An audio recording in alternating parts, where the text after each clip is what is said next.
In today's video, I'm going to teach you how to download files on Google Drive. Whether you're looking to save a single document or an entire folder, this guide will walk you through each step to ensure you can easily access your files offline.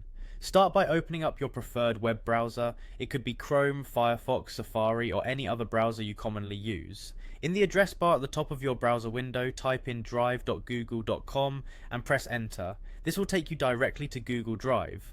Make sure you're signed into your Google account so that you can access all of your files stored on Drive. Now that you're on Google Drive, let's find the file or folder you want to download. Scan through your drive or use the search bar at the top to quickly locate what you're looking for.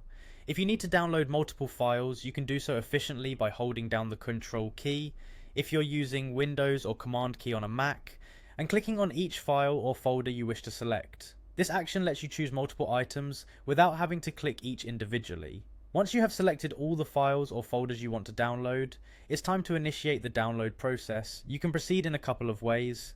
First, try right-clicking on one of the selected files. This action will open up a contextual menu. From the options presented, click on Download. Google Drive will then prepare a zip file containing your selected files, which will automatically start downloading. Alternatively, if you're not a fan of right-clicking, there's another method you can use. With your files still selected, look to the upper right-hand side of your Drive screen. You'll see the More Actions icon represented by 3 vertical dots. Click on this icon to reveal a drop-down menu. From there, simply click on Download. The process of packaging the files into a zip file and initiating the download will proceed in the same way as the first method. Remember that the downloaded files will typically be in a zip format if you're downloading multiple items.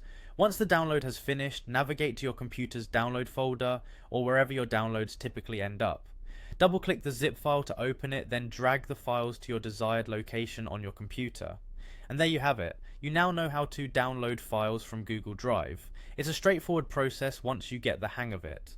Whether you're preparing for a presentation or saving critical data for offline access, these steps should have you covered. Thanks for watching and happy downloading.